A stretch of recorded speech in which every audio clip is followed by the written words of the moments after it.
One thing that he was telling you was about learning. Sri Ramakrishna used to say, as long as I live, so long do I learn. Learning is a continuous process. It's a beautiful thing that he has told. There is a beautiful book by Stephen Covey, The 7 Habits of Highly Effective People. Very nice habits have been given. The 7th habit is very important for the teachers. That is sharpening the saw. Sharpening the saw. The example is given, there is a woodcutter. He was cutting the wood from a long time and he became tired, he was sweating, and also the saw with which he was cutting the wood also was no longer sharpened. It became rough. So it was very difficult to get cut woods with that unsharpened saw, but still he was going on continuously cutting and sweating. One gentleman came to him, I am watching you from some time, you are so tired, you are not able to cut the wood properly, moreover the saw also is not sharpened. Why don't you take some time, why don't you take some rest, sharpen the saw and then start cutting the wood again?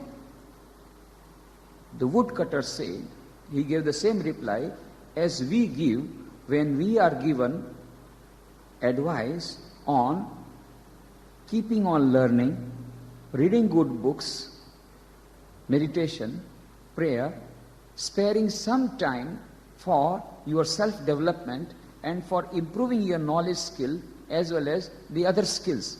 What reply we tell? The same reply was given by the woodcutter. What did he say? Sir, what you say is very, very true. I am also very much tired and the saw also needs sharpening. But sir, where is the time? I have got lot of wood to cut, you see, and so I don't have the time. This is our question, our reply. Yes, Swamiji, what you said is very true.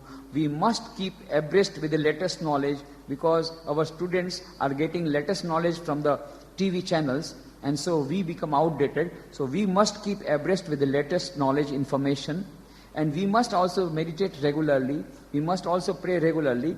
We agree 100% with you. Everything is true. But sir, Swamiji, where is the time? We forget that when we sharpen the saw and we take some rest, afterwards we will be able to cut the woods at double the speed. That we forget. Similarly, when we sharpen our mind through meditation, prayer, reading, what will happen? Our efficiency curve will go up, concentration level will go up, and 4 hours study will be 4 hours work will be done in 2 hours, and we will be having more time. So let us invest some time in order to get more time. Let us sharpen the saw. Let us spare some time every day for sharpening the saw. That is, sharpening our mind. Am I making some sense? Do you agree? Thank you.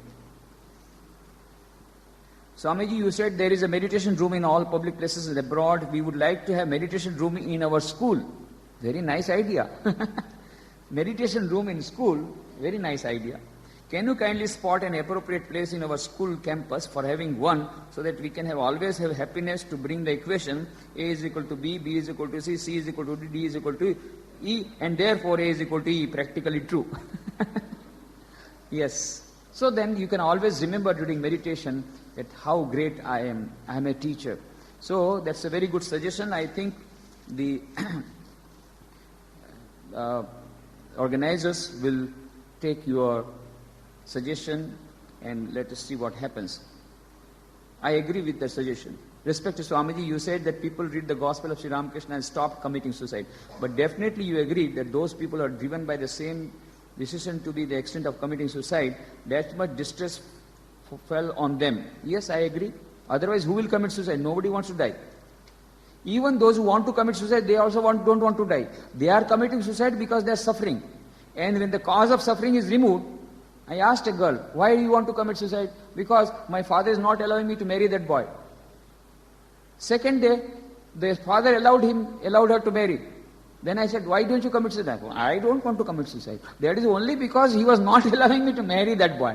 So it is not that we want to die, it is because temporarily we feel that there is no other solution to our problem. When the solution comes, we don't want to die. So even those who want to commit suicide, they are not lovers of death.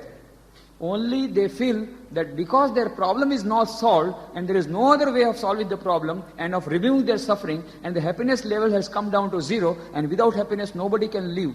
Because as Swami Vivekananda says, our basic nature is ananda, bliss. As I told you, Americans asked Swamiji, why are you always smiling? He said, well, I too become serious when I got stomachache. Then he added, we always remain cheerful. We are always full of bliss. Why? Because our very nature is to be blissful. We are the children of immortal bliss. Why should we be morose? And that is why his famous sentence. Now, I told all the students yesterday as well as day before yesterday, I gave them the story of the lion and the sheep and told, come up, O lions, and shake up the delusion that you are sheep, ye, the children of immortal bliss, ye, the children of immortal bliss, holy and perfect beings, ye divinities and sinners. It is a sin to call a man so. It is a standing liable on human nature. Come up, O lions, and shake up the delusion that you are sheep, your souls immortal, spirits free, blessed and eternal, you are not matter, you are not bodies, matter is a servant, not ye the servant of matter. So this is the equation, we are the children of immortal bliss, and hence we don't want unhappiness. When our happiness level comes to zero, then we don't want to live, we don't feel like living. But our attempt of committing suicide is only coming because we feel that this problem cannot be solved. As long as the problem is solved, we become happy, then we don't want to die.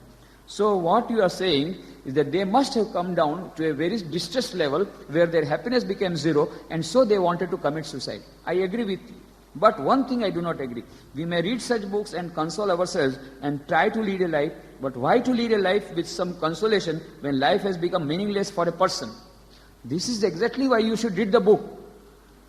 The person who has asked this question, please meet me after this whole meeting, and I would like to give you the gift of that small book, Gospel of Sri Ramakrishna. You are telling that Gospel of Sri Ramakrishna will not make much matter. You read it and you tell me whether it makes a difference or not. Total paradigm shift will come. What is the meaning of life? You see, why you are wanting to commit suicide? Because you feel there is no meaning in life. This book will give you the meaning of life. Why are we living? Not for happiness, not for worldly life, not for husband, not for children, not for practical problems that we are facing, but for a divine goal, because we are basically divine. And for that, you need not have any other parameter. You can meditate yourself, you don't need anybody's help. You can pray, nobody can come on your way of prayer and meditation. Wherever you are, you can meditate and pray and become one with the divine. Nobody can come on the way. First you read the book, and then you let me know. Even they live that life is not to be profound as before. Comment please, how to be cheerful and positive when one is greatly affected. I can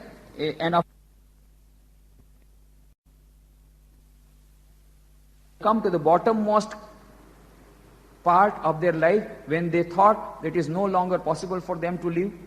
Their distress level was highest. All with this, such a frame of mind they had come. I advised them what to do, and excepting one, all of them are living. Excepting one. She had given me promise that I will not commit suicide, but afterwards she could not keep her promise. But all the others have been saved, and now they are saving the other souls. Why? A whole paradigm shift came by reading the books I had suggested to them, by praying and by meditation, and by changing their attitude of mind. A total paradigm shift. Why are we living? Why should we live? And what then happens after death? And what is the advantage in committing suicide? You do not get any benefit by committing suicide, because by committing suicide we think that we will be relieved of the suffering. No. Committing suicide means going a reverse journey. After committing suicide, the soul goes to a ghostly world, suffers too much, and again, because of the law of karma, one more sin person has committed of giving up the precious life which was meant for realizing God and wasting away that life. That sin also added, and so he or she has to be born in an animal world. And again, after suffering so much, again come back to square one, same mother-in-law, same husband, same children, same problem, again same situation. You have to face one day. Today, if you face and solve it, you will not have to face again. But if you cowardly back out, again the same situation you will have to change after undergoing so much of suffering. It is a reverse journey. That is why it is not wise, advisable to have a thought, negative thought of committing suicide. But sometimes it happens that you just have lost any thinking process. You just want to get rid of the present situation. I can understand that. The emergency and the urgency of it. At that time, we have got one door open, and that is the door of surrendering ourselves to God. At that time, if we intensely pray, and pray to God, "Oh Lord, there is none now to help me, and nobody can help me, and I come to your shelter, and please guide me what I should do under the circumstances." But that prayer has to be intense. Very intense prayer certainly will be answered. If the person has no faith in God, there is second alternative. Go to a person who loves you too much and whom you also love and on whom you have got confidence, and unburden your suffering. By the very fact that you unburden all your problems, half of the problem gets solved, your heart will get unburdened. This is what happens. Many people come and they unburden their problems. I have not yet given them solution, but they write to me or they tell me, "Oh, I am feeling so relieved," because they could not speak out their problems before others. So this also happens. So there are two solutions I am giving for an urgent situation. Number one, prayer, intense prayer to the Lord, coupled with meditation, coupled with good positive reading. This will solve most of the people's problems, I am sure. And if you do not have faith, without faith, you start reading these types of books that I am suggesting. At least one sentence may appeal to you. One sentence may change the direction of your thinking and may have a paradigm shift. If not, then go to a person of your confidence who loves you, whom you love, and unburden your thoughts. I am sure you will live happily and you will help others also to live happily. I am sure about it if you do like this. And the person should meet me to get the gift of Gospel of Sri Ramakrishna.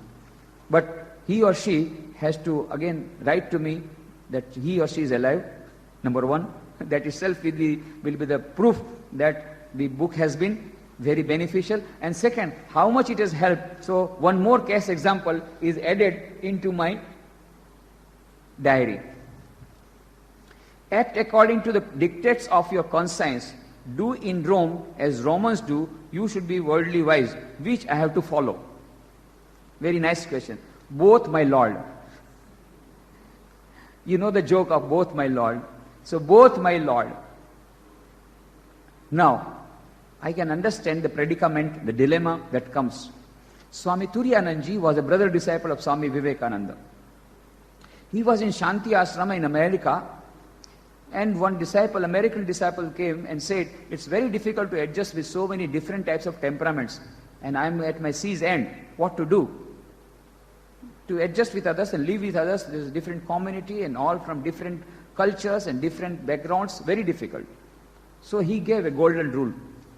I had told this golden rule to many, and many have got success in their human relationships in getting better of the situation. What is the golden rule? In matters of opinion, swim swiftly with the current. In matters of opinion, swim swiftly with the current. In matters of principles, stand firm like a rock. You will find most of the time it is opinions that is in the picture and not the principles. 90% of the time you are adjusting with the other persons, 90% of the time you are adjusting with the practical situation. So be practical. Be a Roman while in Rome, when it is related to opinions. But when it comes to the principles, truthfulness, honesty, integrity, no compromise whatsoever. Satyameva jayate nandritam. Ultimately the truth shall triumph. There you should be very firm. Most of the time you will find it is opinions that are in the matter. So swim simply with the current. Adjust. Adjustment is the law of nature. The more you adjust, the more you will be able to become happy and peaceful, and you will be able to live with others peacefully. So be practical, I also tell you, be practical when it is matters related to opinions. But in matters of principles, absolutely no compromise. Stand firm like a rock. 90% of the time, you will be adjusting with others. 10% of the time, you will have to stand firm. And when, for some time, there will be struggle from the other party, but when they will see that you are very firm, they will come down at your feet. That's what happens. Satyameva jayate. I could give many examples, no time. Respected Swamiji, I am a married girl and I am working here in TVS. I got love marriage without my parents' acceptance. I know that it's wrong that I am away from my parents' side, and also I am feeling very much that I am missing my parents' love and affection. I am daily praying to God that again I want to get my parents' love and affection. I ask sorry to them that I did this mistake, but they are not ready to excuse me and forgive my mistake that I had done. What is my question is that, Swamiji, will my parents come back again and they will excuse me, and will they accept me as their daughter with God's grace? Because I am very much expecting this, that only the God will and can do the favor for me. My second question, first question I tell you, I can assure you that your parents will accept you. Go on praying, praying, praying. God is all merciful and there is nothing impossible for God. And this I am telling because I have got many girls came to me with the same problem. They went on praying and the parents' mind changed. So I am telling you with full confidence, go on praying. One day your parents will invite you along with your husband and will give you blessing. Don't worry. Second question is that I can't concentrate much in my prayer in my house because my mind is not steady while writing. At my house, I am going on thinking something about my life, what to do to get concentration while doing prayer. Please give me the answer, sorry. Now, what you should do is, during prayers, if the thoughts come, whatever thoughts come, you direct towards God. Sometimes the thought of children come, then you pray to God, oh Lord, please take care of the children. Thought of your husband coming, please take care of the husband. Thoughts of your parents are coming, oh Lord, please change their mind. Like that, whatever thoughts come, you just redirect it to God. That itself becomes a prayer. Don't have your set prayer. You have a flexible prayer. Whatever thoughts come, direct it towards God. Just redirection, rebounding. Turn towards God. Same thoughts, you turn towards God, and your concentration will be very high during meditation. It is very difficult for me to forget the particular incident which is not good, I think. What is the solution? Okay. Number one, tell that incident to someone dear to you and near to you. You will unburden. You are thinking that that incident was an exceptional incident, but it may not be so. So try to share your incident with at least one person, but he or she should be of confidence. It should not be all radio broadcasting station. Yes, sometimes you tell your confidential thing, private thing and secret thing to somebody and he or she broadcast is all over. No. Try to see two things you must see when you divulge your problem, inner problem to somebody. Two, number one, he or she will not be broadcasting station. Number two, he or she loves me so much that his or her love towards me will remain the same. If that type of confidence you have got in one person, you tell that problem to him or her. Number one. Or number two, if you don't get such a person, pray to God. Talk to God. Tell, this is what has happened. You know God very well. You are inside my heart. You know everything. Please forgive me. Now please tell me how to forget about it. And then, after praying, you forget about it. You have prayed to God, finish. Now God will take care of it. Do not go on remembering deliberately. You have prayed to God, be sure God will do the needful. Now forget about that incident. Biti tahi bisarade aage ki sudle. That is in Hindi. English, let the dead past bury its dead. Gone is gone. Start the life again. Swami Vivekananda says, I never heard a cow tell a lie, but it is always a cow and never a man. I never heard a cow tell a lie, but it is always a cow and never a man. A man makes a mistake, he can correct his mistake and become great. A man tells a lie. Why he is telling a lie? Because he can tell, he can speak. The cow cannot speak, so cow will not tell a lie. Cow cannot speak the truth also. But a man, since he can speak, he will tell a lie today, tomorrow he will speak the truth. So man can prosper further. So don't worry. I never had a cow tell a lie. It is always a cow and never a man. A man may make a mistake today, tomorrow he will not, he will come out of it. So don't worry about past mistakes, past backslidings, past incidents. Forget about it. Start the life again. And Swami Vivekananda says, hold the ideal 1,000 times. And if you fail 1,000 times, make the attempt once more. Even if you fail 1,000 times, even if you made 1,000 mistakes, forget. Start the life again. What gone is gone. Now the golden future is waiting for you. Don't spend too much of time and energy in milk which has been spilled over. Can you get the milk back? It is no use weeping. Better go to the market, purchase new milk, rather than weeping over the milk which has been spilled. Gone is gone. Start the life again. Don't repeat the same mistake. That's all. Pray to God, oh Lord, let me not make the same mistake, and then give me the time, give me the energy. My child feels I spend more time in school and activities related to my profession and hence neglect her. Though I know the responsibilities to be shouldered as a mother, I am unable to do justice to her. This guilty feeling has become very dominant nowadays. I am prepared to help her, but she neglects me now. Kindly help me to safeguard the breach between us.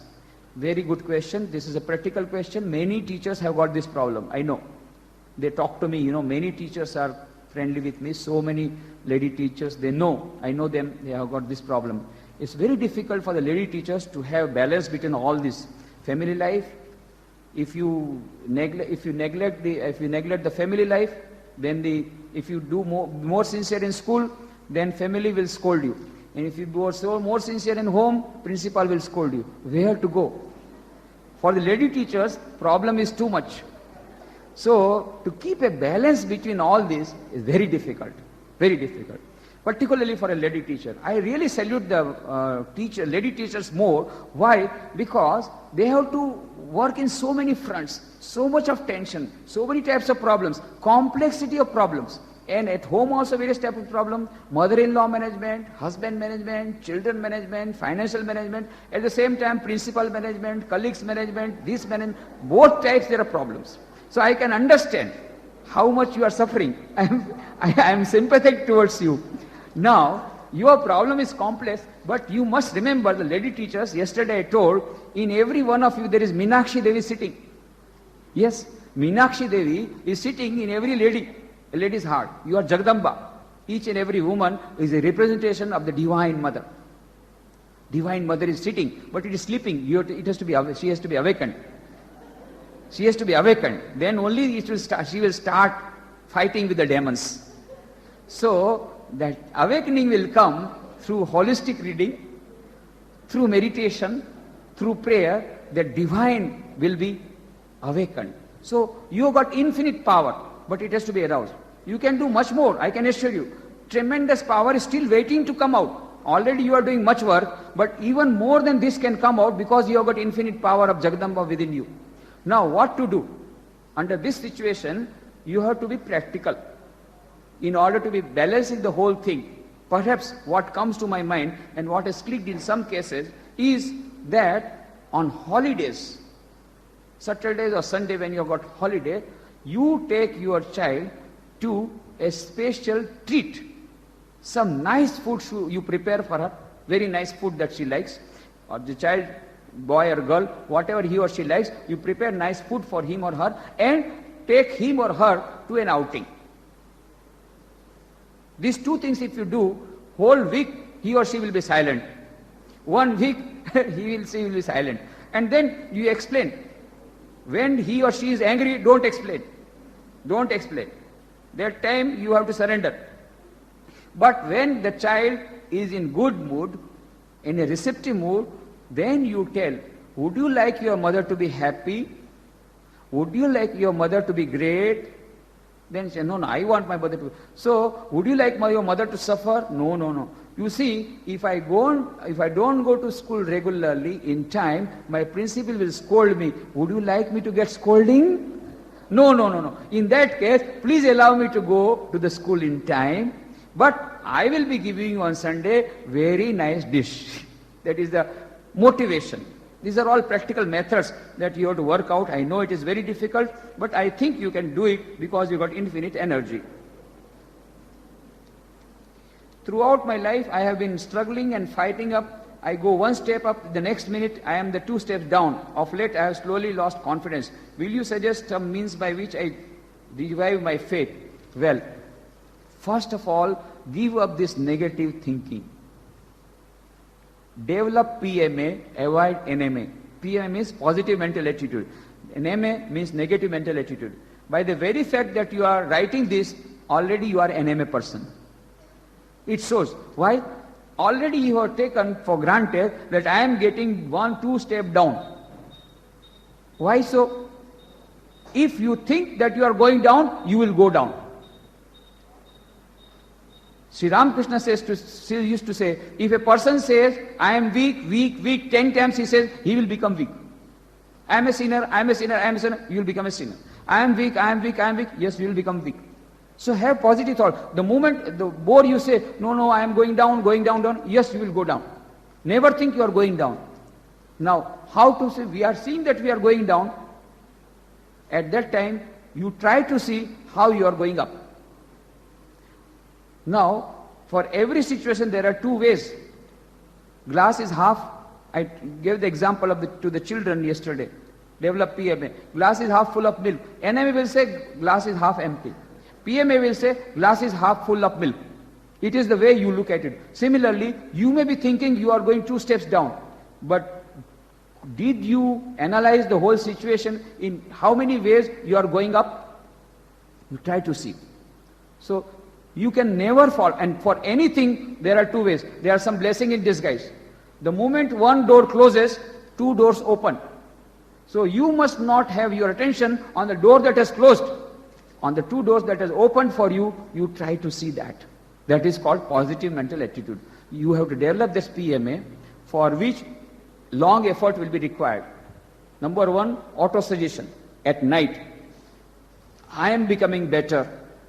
I am becoming better, I am becoming greater.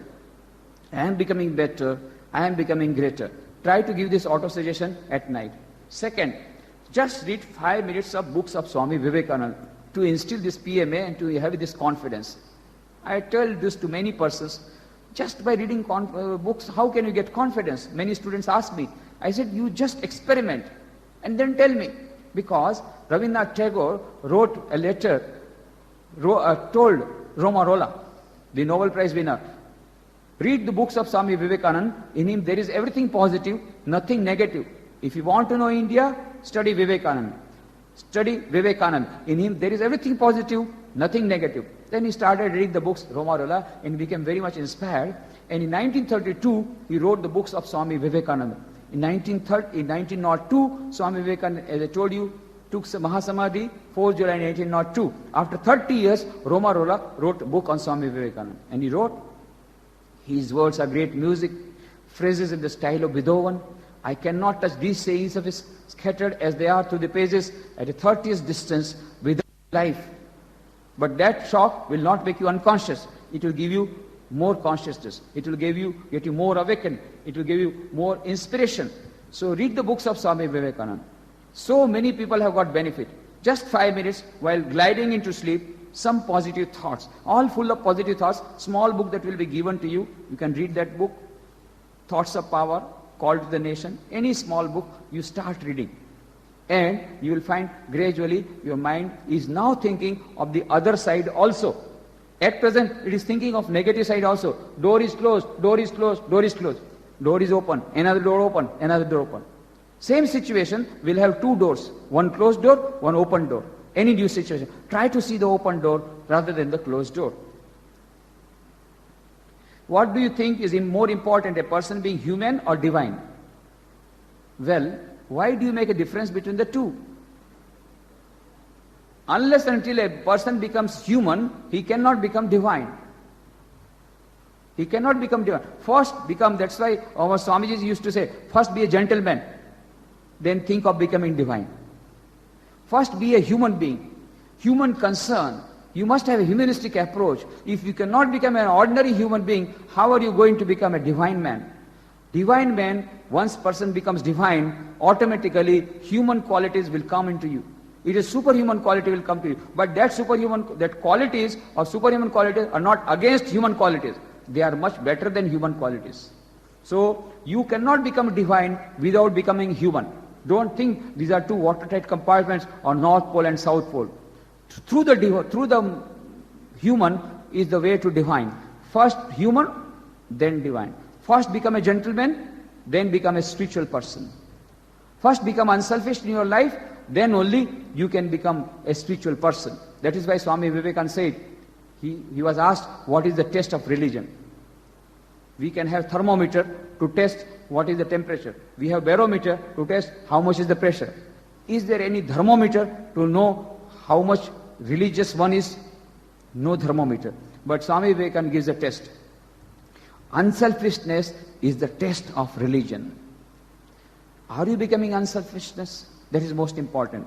That is why he says in Karma Yoga, that even if a person has not visited a single church, single mosque or single temple throughout his life, if he has not read even a single religious book, but if the power of good actions has brought him to a point where he is ready to sacrifice his everything for the good of others, then he is the most religious person in the world.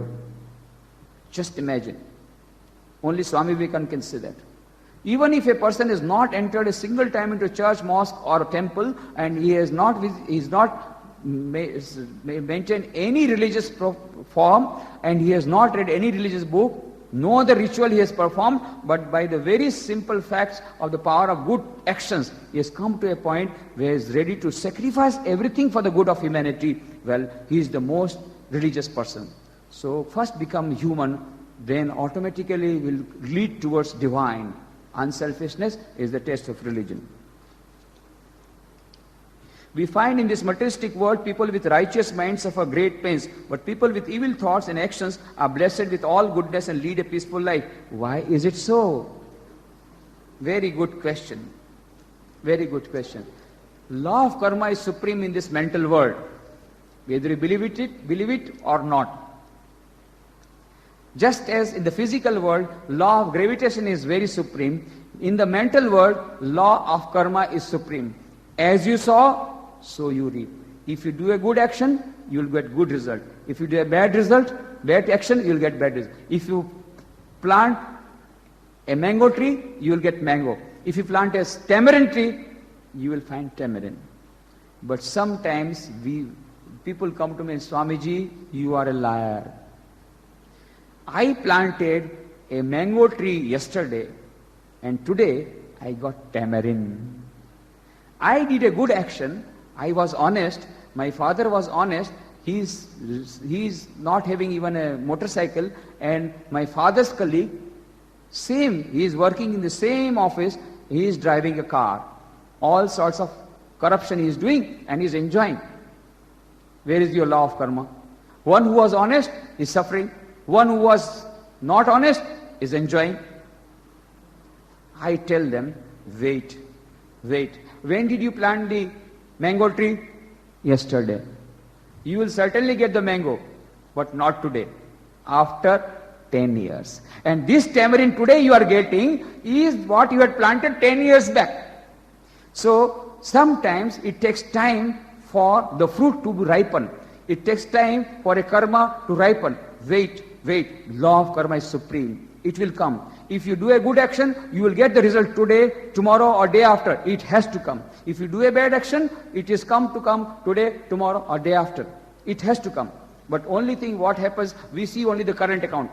He has got only 500 rupees in current account and is driving Maruti 1000.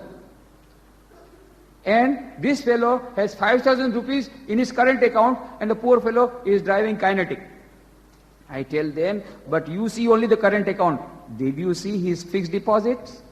Did you see this locker? He has got a locker. You see so many ornaments he has got. And fixed deposit. He has 1 crore fixed deposit. That's why he is driving Maruti 1000. This fellow 5,000 current account, 0. Safe deposit was 0. Fixed deposit 0. That's why he's driving kinetic. Similarly, we are seeing only the current account. Oh, currently he has done such a good work and he is suffering. He has currently done bad work, he is enjoying. See his past actions, see his present actions, and you have not yet seen the future, how much he is going to suffer because of the corruption that he has done. So we have to see the law of karma in a larger perspective, in a larger period of life, in a larger duration of time. Simply, yesterday you planted a mango tree and today you got a mango, that is not possible. Every karma takes its own time to mature. Good actions will certainly bring good result, not necessarily today or tomorrow. It may take some time. But it will come with compound interest. Mind you, it will come with compound interest. If you have done a bad action and if you are enjoying now, don't worry. Don't enjoy. After 10 years, you are going to get with compound interest. 10 slaps will come to you for one slap. If you have given one slap to others, within 10 years, 10 slaps will come to you, waiting for you. And if you have done some good to others, if you are not getting now, it is good. Because after 10 years, if you get, 10 times it will come. Compound interest you will get.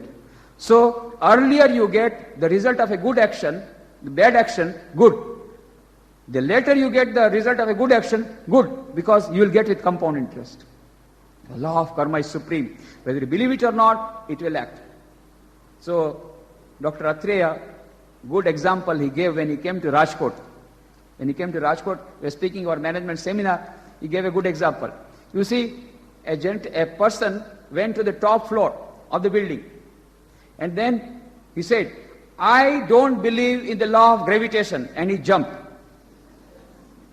Then what happens? Evening newspaper, his photograph is published. This fellow did not believe in the law of gravitation, and yet the law of gravitation worked on him and he died on the spot.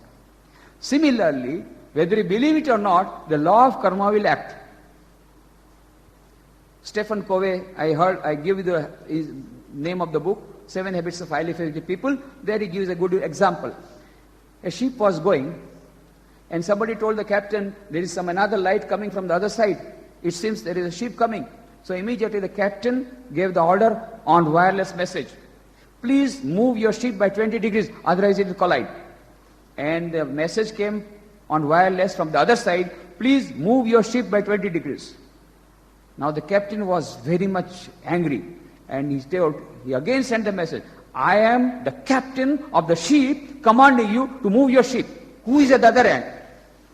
Then the message came, sir, I am a humble operator of the lighthouse.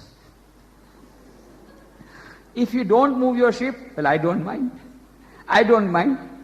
So, Stephen Covey says, there are certain principles which are lighthouse principles. They don't change.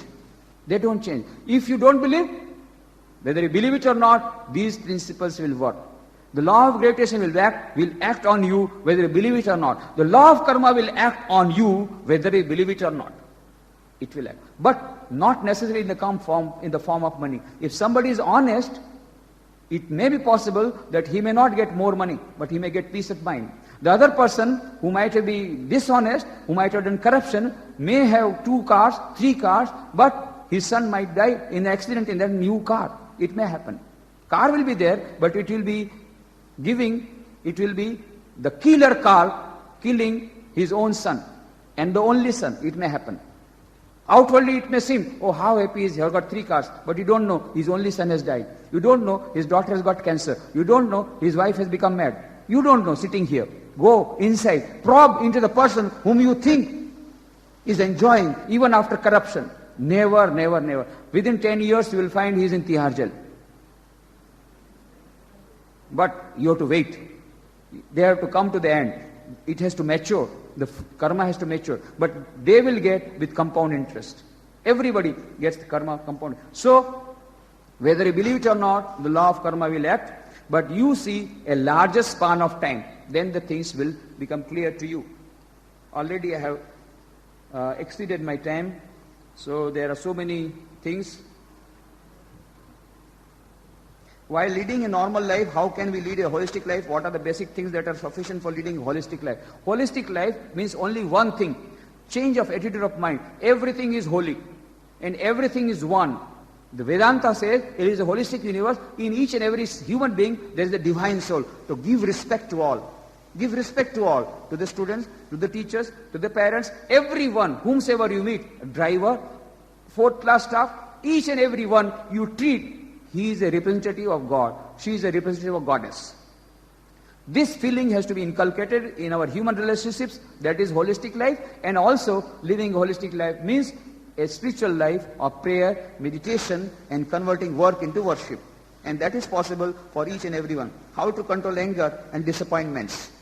Very good question, but I have to say briefly, anger comes when I got more of ego, and when something does not happen according to our will. This is where the anger comes. So we should take for granted everything will not happen to our will. This is the thing we have to remember. We have to reduce our ego and be prepared. So write out a sentence. I told them yesterday, you also write down. If you want to avoid anger, if you want to avoid disappointment, write down in big letters on the wall. Do your best and leave the rest. Do your best and leave, L-E-A-V, leave the rest. A disappointment comes when we have got lot of expectation and our expectation is not met, we felt disappointed, isn't it? Whenever there is expectation, there is disappointment. No disappointment when there is no expectation. So don't expect. Do your best, leave the rest, be prepared to accept the worst. Be prepared to accept the worst. You have done your best. Can you do better than the best? Do better than the best. Finish. Your work is over. Now, whatever comes, accept it boldly and try again for a new thing. Don't cry and weep over the things that has been already spilled over. So, this is in brief. If the happenings of our life is only by fact, then why do we want to pray? Who told you everything is by fact? Who told you? You took it for granted. Everything happens by our own efforts. Whatever we are doing, whatever we are facing is because of our own problem, our own action. So there is something called fate, yes. There is something called destiny, yes. But our present destiny is built by our own karmas of the past. That very thing proves, Swami Vivekananda says, Vedanta says, that our future destiny will depend upon our present karma and present purushartha. So, in that sense, Swami Vivekananda says, you are the creator of your own destiny. And when sometimes we do bad karmas, the only way to annul them is prayer. If we pray, Holy Mother Sharda Devi says, if somebody prays with sincerity, even if somebody has done a bad work, bad action, and if he or she is going to get bad karmas, by prayer, that karma can be reduced. That is the efficacy of prayer. That's a great, great solace for us. And as incident happened in the life which cannot be forgotten but interrupts in the way of progress, I can't leave that matter as it is, but we have to adjust the social life. What is the remedy for it? How can I come out? Well, you meet me personally because this is a personal problem. But in general, what I will say, do your best and leave the rest. Forget the past and now start a new life. And don't try to think over and dwell over the same matter. Even if then you are not able to forget it, pray to God. God will help you to come out of it. Now there are many other very, very good questions, but I think I will have to leave it at that. Already watch is running very fast. We too, last question, we too are teaching staff. Our problem is we struggle a lot in bus journey as the guys make fun of us and speak ill of girl. How to overcome it? Please help us. Become a lioness. Read the life of read the life of Sharda Devi. Read the life of Sister Nivedita. Ma Sharda Devi was going in the forest. She was all alone. Only age of 21 years. Suddenly a dacoit appeared. Who are you? Where are you going? Had you been there, you would have fainted. Forest, all alone. Nobody. It is dark. Night. Night is approaching. Dark. But Holy Mother Sharda Devi stood for some time. Just a minute she stood. Then she said, Father, I am your daughter Sarda. Father, I am your daughter Sarda. Your son-in-law stays in Calcutta. I was going to meet him, but I think I lost the way. Just one sentence, and that dacoit, that weapon that he had, fell down from his hand. Fell down. And then he said, don't worry, my wife is also there.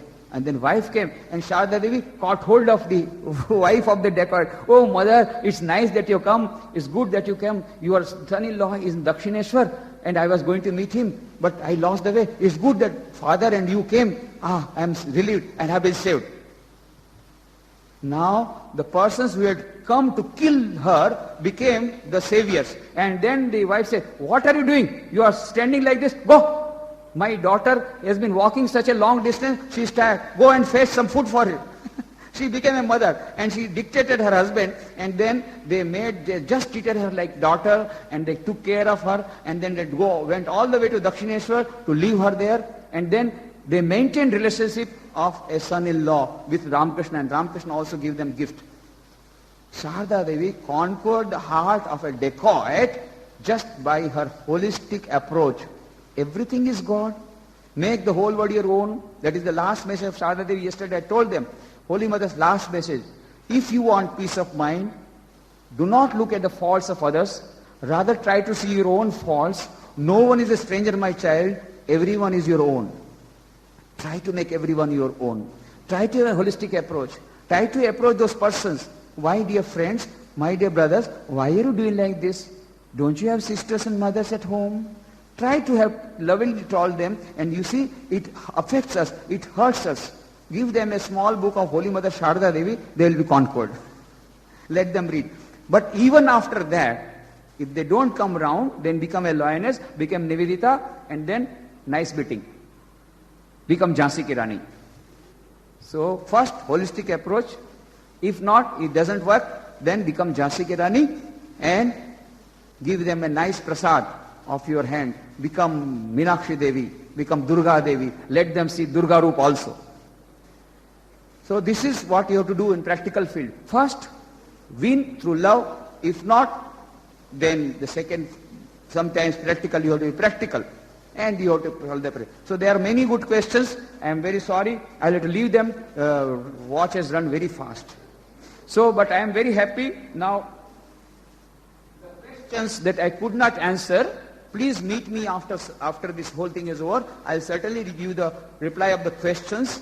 And also, if you have got any problem, then you can meet me after the whole thing is over. I was very happy to meet you. We are coming to the end of the program. I cannot tell you, I cannot give thanks enough to Dr. Treya for giving me this opportunity. This is the last program. 2 days I enjoyed with the students. Today I enjoyed with the teachers. I do not know whether you benefited or not. I do not know whether you liked the program or not. But on my part I can say, I am very happy. I have been given the privilege of serving Shikshak Narayana. All Narayana sitting in my side. I am trying to do my service. So at least I am blessed. I got the privilege of serving so many teachers. Whatever little knowledge I had, whatever little thing I could share, I tried to share, and I am very happy. Whether you get the result or not, I have got the result of my karma, and that is great satisfaction and happiness of serving Shikshak Narayana today. So I am very happy. Remember again the mantra, 3D, 3Q, IQ, EQ and SQ, dignity, dedication and devotion. And the mantra, I am a teacher, within bracket, how great I am, how responsible I am. Dr. APJ Abdul Kalam has written the book, India 2020, A Vision of the New Millennium. And there he writes, if you are a teacher, in whatever capacity you are a change agent. Because no more than anybody else, it is you who are shaping the future generations. So he also agrees with me, the teachers are the real torch bearers, are the real change agents for bringing about change in the national scenario or the international scenario. If we want to have peace of mind in the whole world, if we want to have a new civilization, a new civilization of happiness and peace, and if we want a civilization where people will be all having mental peace, we must have a spiritual culture. A is equal to B. And if we want to have spiritual culture, India must rise, because India's role has been to give spiritual culture to the world. B is equal to C. And if India has to rise, if national reconstruction has to take place, national building should be preceded by character building. C is equal to D. And the character building has to take place, it should take place at the student life, and the student life, the most important factor of bringing about this change in character building is equal to teachers, and hence D is equal to E, and therefore A is equal to E. For change in the whole world, in the world scenario, for bringing peace in the whole world, for bringing peace to humanity, the greatest factor that will play the part is teachers, and hence you are great. And second, the goal of life is to realize divinity, to manifest divinity. There are 4 paths to manifest the divinity: Karma Yoga, Bhakti Yoga, Raj Yoga, and Jnana Yoga. For the modern age, most important is Karma Yoga. And for Karma Yoga, any work can be converted into spiritual practice, into worship. Even a scanger's work, even a butcher's work. I could not tell you the story of Karma Yoga, but that Karma Yoga, you get a story how a butcher, Vyadha Gita, a Vyadha becomes a teacher, and Vyadha can convert work into worship, and he says any work can be converted to worship. But the highest service that can be done to humanity is by a teacher, and hence for that teacher it is easy to practice Karma Yoga, because it is the highest sort of worship. Vidyadan is the best dan. Not only that, a teacher's job, a teacher can easily become a Karma Yogi, because for others, those who are working in shift, there is no routine timetable. But teacher, same time for school, no shift duty. So at the same appointed time you can read, you can get up early in the morning, you can have a routine you can follow, time to time you can go. Then there are leaves, holidays, Sundays, where you can practice more of meditation and prayer. So teacher's job is most suited for combination of these 4 yogas: Raj Yoga, Bhakti Yoga, Jnana Yoga, and Karma Yoga. The teachers are most suited for realization of the divinity within. Both because they are giving maximum service to humanity, and second because it is easier for them to practice all the yogas because they have got a routine life. From all points of view, a teacher's profession is the best, most noble, and the greatest profession in the world. So I give you hearty congratulations to all of you for becoming teachers. Some have become accidentally teachers. Some have become because they could not opt, they could not become IAS officer, IPS officer, whatever it is. I think today, after listening to this, after attending this seminar, I think you must bless your stars that you have become a teacher. It's good that you did not become an IAS officer. It is good that you did not become a bank officer. Why? By becoming a good teacher, you will be producing n number of IAS teachers and IPS teachers and bank officers who will be enlightened citizens, who will be serving the society and the nation. And you will be creating great people. What a great job has been given to you. So you are all very fortunate. I give hearty congratulations. I pray to Sri Ramakrishna, Ma Sharda Devi, Swami Vivekananda to shower their blessings on you, and may they help you to practice all these 4 yogas and practice this holistic living and become a real ideal teacher and inspire thousands of students and make them enlightened citizens, so that our country becomes great and so that the whole world becomes full of peace and happiness. Thank you very much.